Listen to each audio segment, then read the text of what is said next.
Un film aussi profond, aussi bien écrit, aussi intéressant dans les débats après qu'il suscite.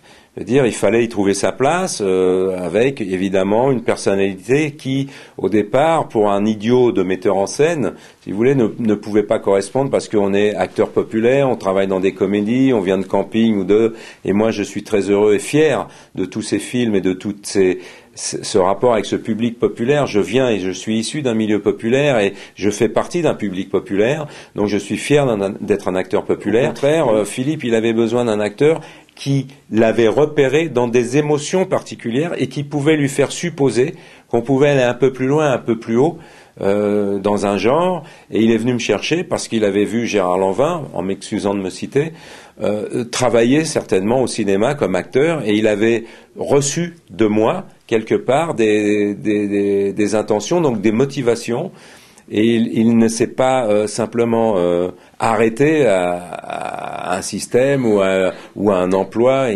Il a vu qu'il y avait, en tout cas peut-être chez moi, des possibilités d'incarner ce personnage qui, au-delà d'être un salaud, c'est pas un salaud, c'est un patriote, donc c'est un pur et dur. C'est un type sans émotion, c'est une lame. Il envoie les gens au combat, il les recrute.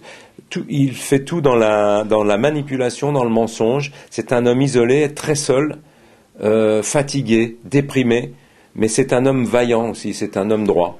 Et en cela, il était intéressant à jouer. J'avais jamais joué un homme comme ça. Et moi, j'aime les films français, contrairement à plein de gens qui aiment les films américains, où ça explose de partout, mensonges d'État, etc., ne m'intéresse pas. Celui-là m'intéresse parce qu'on fonctionne sur la psychologie, mais aussi sur la vérité. Ça explose pas partout, il n'y a pas un quartier de Paris qui explose avant Oui, mais je suis un petit peu obligé, hein. À l'instar de Lino Ventura, qui disait « Je ne pourrais pas jouer un type à qui je ne pourrais pas serrer la main ». Je pense que quelque part, on a un peu les mêmes points de vue là-dessus. En tout cas, c'est la chance que j'ai eue aussi, c'est de pouvoir avoir des choix à faire. Hein. Parce que s'il avait fallu manger absolument encore que, j'aurais pas traîné là-dedans longtemps. Mais c'est parce que j'ai eu la chance d'avoir de la chance, quoi.